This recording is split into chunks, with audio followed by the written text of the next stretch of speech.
escrever. Então repare que Paulo escreveu várias epístolas, a maior parte dos livros do Novo Testamento, Paulo está escrevendo. E agora ele vai escrever a sua última carta, a sua última epístola a Timóteo, seu filho na fé. Amém? Você achou aí? 2 Timóteo, capítulo 3, versículo 1. Carta de Paulo a Timóteo. É válido lembrar, antes de ler, que essa carta foi escrita de dentro de uma prisão. Provavelmente, o apóstolo Paulo não pôde escrever ele mesmo com a sua própria mão, mas ditou a carta para que alguém ali que estivesse do lado de fora pudesse escrevê-la. Então essa carta que eu e você vamos ler agora, ela veio de dentro da prisão para nós hoje aqui. Repare que o homem pode estar preso, mas a palavra de Deus o liberta, o traz liberdade. Você pode estar preso, mas você é livre, porque a palavra de Deus não pode ser presa. Olha só o que Paulo escreve para o seu filho na fé, Timóteo. Sabe, porém, isto, que nos últimos dias sobrevirão tempos trabalhosos. Versículo 2.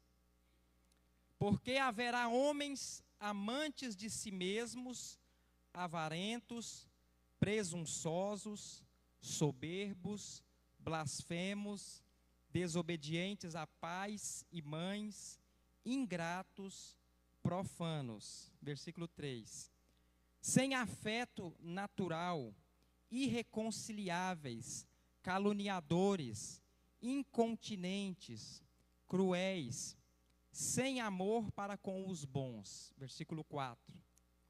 Traidores, obstinados, orgulhosos, mais amante dos deleites do que amigos de Deus, tendo aparência de piedade, mas negando a eficácia dela. Destes, afasta-te. Porque, versículo 6, porque deste número são os que se introduzem pelas casas e levam cativas mulheres nécias, carregadas de pecados, levadas de várias concupiscências, que aprendem sempre, versículo 7, e nunca podem chegar ao conhecimento da verdade. Versículo 8. E como Janes e Jambres resistiram a Moisés, assim também estes resistem à verdade, sendo homens corruptos de entendimento e réprobos quanto à fé. Versículo 9. Não irão, porém, avante, porque a todos será manifesto o seu desvario, como também o foi o daqueles. Amém. Glória a Jesus. 9 versículos que trazem um retrato. Estes versículos mapeiam a sociedade do século 21. A era que vivemos, o século 21, ele não é chamado de era moderna, mas é era pós-moderna. Ou seja, o modernismo ficou para trás, agora é mais do que moderno. Então, o homem está sempre evoluindo, o homem está sempre crescendo, buscando o aperfeiçoamento, buscando melhores condições de vida, melhores condições até de fazer o seu trabalho. Não é verdade? Antes a gente tinha que fazer o trabalho pesado, né? Agora não, agora existem máquinas. Agora existem tecnologia para facilitar o nosso trabalho. Antigamente você tinha que escrever, antigamente você tinha que, fazer alguma coisa braçal, assim, derramando suor. Agora, por mais que às vezes você ainda faz algo braçal, mas existem máquinas, existem ferramentas que facilitam o seu acesso a cumprir o seu trabalho. Então esta é a era moderna. Então o mundo se modernizou. O mundo ficou aparentemente melhor, sim ou não?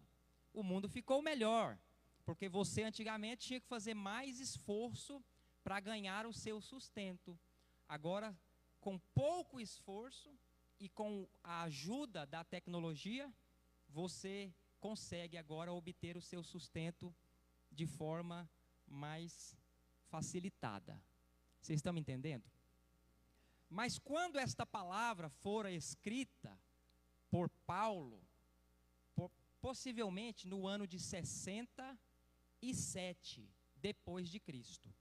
Cristo morreu aproximadamente no ano 35 desta era cristã. Porque não se sabe ao certo se Cristo nasceu no ano 1 dele mesmo, ou se nasceu no ano 2 ou 3. Mas acredita-se que Cristo tenha nascido no ano 3 da era cristã, dessa nossa era. Cristo viveu 33 anos. Então, se passaram 36 anos, né, da morte de Cristo até o início desta era em que nós estamos, que começou a contar, que é a nossa era ainda, né? Nós não contamos hoje, depois de Cristo. Nos livros de história não está lá 2 depois de Cristo, 100 depois de Cristo, 1000 depois de Cristo. Nós estamos no calendário que nós usamos, que é o gregoriano, nós estamos no ano 2025 depois de Cristo, Então, mesmo aqueles que não acreditam em Jesus, mesmo aqueles que não professam a fé em Cristo, sabe que Cristo é o divisor da história da humanidade. A história da humanidade se divide em antes e depois de Cristo. É claro que nós tivemos um antes e um depois de Cristo quando nós aceitamos Jesus. Mas a humanidade que ainda não aceitou Jesus, o homem ímpio, o pecador, a história da vida dele também se divide em antes e depois de Cristo. O próprio calendário diz isso. Meus irmãos, quando Paulo está escrevendo agora para Timóteo, seu filho na fé, Paulo já sabia que desta vez era diferente. Desta prisão ele não sairia, né? Porque Paulo já foi preso anteriormente e saiu daquelas prisões. Quando ele escreveu Filipenses mesmo, quando ele diz sobre alegria, ele diz, olha, alegrai-vos no Senhor. Ele diz, outra vez digo, alegrai-vos no Senhor. Estava preso e mandando nós nos alegrarmos no Senhor. Aí ele saiu da cadeia, né, foi pregar o evangelho, fez a sua viagem missionária, mas depois, agora no ano 67, ele estava preso. O imperador Nero, aquele que pôs fogo em Roma, já ouviu? Aquele Nero, ele prendeu o apóstolo Paulo. Ele jogou Paulo na prisão, no objetivo de paralisar a pregação do evangelho. No ano 64, depois de Cristo, tinha 30 anos que Cristo tinha morrido, Roma foi incendiada. Aí o Nero, ele queria, acredita-se que foi o próprio Nero que incendiou Roma. Mas como o incêndio que Nero provocou em Roma começou a repercutir negativamente em cima dele, porque ele não queria que ninguém soubesse, ele acusou os cristãos. Ele falou, não, quem pôs fogo em Roma foram os cristãos. Aí descobriram que o lugar onde os cristãos moravam foi o lugar que menos foi afetado pelas chamas. Aí ele diz, está vendo esse povo aí, ó, eles que colocaram fogo em Roma. Aí, o que ele fez? Ele colocou a opinião pública daquela época contra os cristãos. Isso no ano 64. Aí começou a prender cristãos no Império Romano. Começou a matar os cristãos, começou a jogar os cristãos na arena, começou a incendiar os cristãos, e os cristãos se tornavam tochas humanas, e ele dizia, olha, é para iluminar a nossa cidade. Então ele queimou cristãos, ele degolou cristãos, ele arrastou cristãos pela rua, esfolando-os vivos, ele jogou nas arenas para lutar contra leões, ele jogou nos coliseus para lutar contra os gladiadores. Então esse é o Nero, o homem que tentou parar a todo custo o evangelho. Porque quando luta contra você, existe um negócio que diz assim, ó, irmão, se tocar em você, tocou em Deus. Aí a gente pensa, porque eu sou queridinho de Jesus. Não é. É porque ninguém na face da terra é capaz de parar o evangelho. depois que eu e você partirmos daqui, o evangelho vai continuar depois de nós. Ah, pastor, mas o irmão desviou, agora vai parar tudo. Não vai não. Deus levantará outro em seu lugar. Agora, infelizmente, nós acreditamos assim, ó, que nós somos insubstituíveis. Não somos. Jesus deu a vida por você e Ele quer te salvar, Ele quer me salvar, Ele quer nos levar para morar com Ele eternamente. Tamanho é o amor de Deus. Pode existir um amor maior do que esse? Não. É o amor que largou a sua glória, desceu às partes mais baixas, morreu numa cruz para dizer, agora está totalmente pago, agora este pecador agora é redimido, ele é lavado com o precioso sangue do próprio Jesus.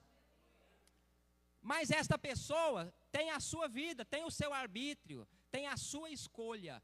Eu e você, meu irmão, nós podemos escolher hoje. Pastor, apóstolo, a minha cruz está pesada, eu vou desviar. Posso escolher. O evangelho vai parar porque eu desviei? Não vai.